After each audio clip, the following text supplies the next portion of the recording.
Hey everyone, welcome to the review of M80 at the Molten Lounge Sands Casino.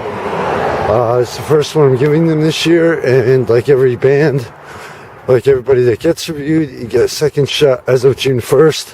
First one to forget about, you get a second shot, round 2. Right now, I'm actually as I promised, as the weather slowly gets warmer, you will be getting a walking tour of certain areas of the Lehigh Valley. Right now, we are on Broad Street in Bethlehem, actually West Broad, heading towards Allentown. It's 4:06 in the morning after the time change, and on Monday, March 9th, 2014. Sunday, March 9th, 2014. Right off, let's hit the point by point and and then part 2, and I know you might expect this by now, but part 2 will be the overall rating. Right off, I kind of was jumping between M80 and another band, both playing for live at the Sands, but I did catch enough of this show to make the equivalent of over one set, which meets the established criteria. So, right off, I want to jump into the music. After the show, the band informed me that, we were talking and joking around, and the band actually informed me that several members were sick and a few were recovering from the flu. Okay, hey, the way this winter's been, I don't know too many people that haven't had the flu, especially with the way the weather's been changing. I got nailed with it twice. Okay, that's one of those circumstances that meets the point of it's beyond the band's control. A lot of credit for doing the show, because the way they were feeling, they could have canceled, but they pushed through it. So with the music point, right off, thanks to the members of M80. Thanks for informing me of that. I do appreciate it, but it's not really going to affect us too much, because you know what? With the exception of a few songs that I heard, myself and nobody in the crowd could tell that you guys were feeling like hell. Okay? Overall for the music, I'd have to give a rating of surprised me. And this has nothing to do with the fact that we're not up to 100%. Okay?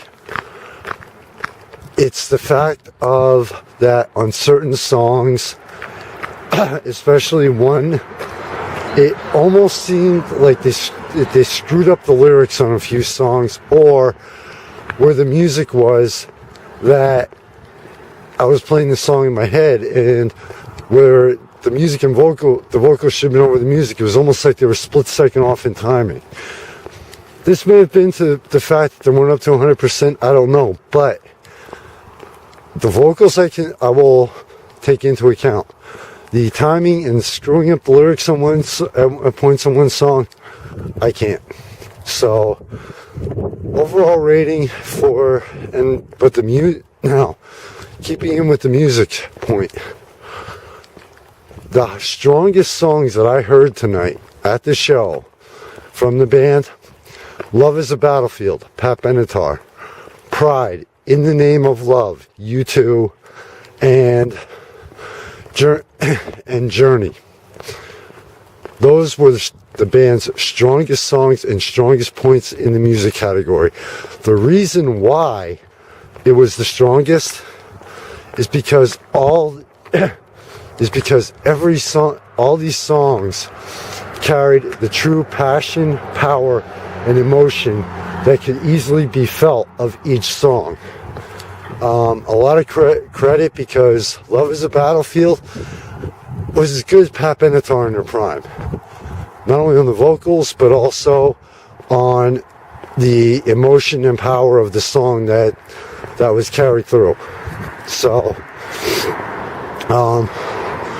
some of the weak points, background vocals on some of the songs were flat, okay? To be completely honest with you. So yeah, like every cover band out there, they missed on some of the vocals. So that's the weak spot. Next, technical. Over at the Sands, I have yet to hear any technical problems. If I do, they are so minute, myself and nobody notices. So technical, not really, technical due to the amount of shows I've seen over there. But I have to give it a rating. It would have to be excellent because there were no technical issues, or at least none noticeable. But that's really not not too much of a factor here. Dance floor, crowd energy, crowd interaction, heartbreak slides. Yeah, I'm grouping all this together to kind of shorten this thing up. Dance floor was packed at every point on every song, and they almost completely, with one song, almost completely negated one of the low points with this band. I'll get to that in part 2. But crowd interaction, heartbreak slides, band interaction. The band, as usual and as expected, did very well at the Sands, at the Molten Lounge. They have played there before. The band's been together for a while, but there's always the chance that something could go wrong and somebody screw up with the interaction. Didn't happen tonight. Crowd interaction, heartbreak slides. This one, there were very few heartbreaks in between songs. A majority of the music was one song right into the next.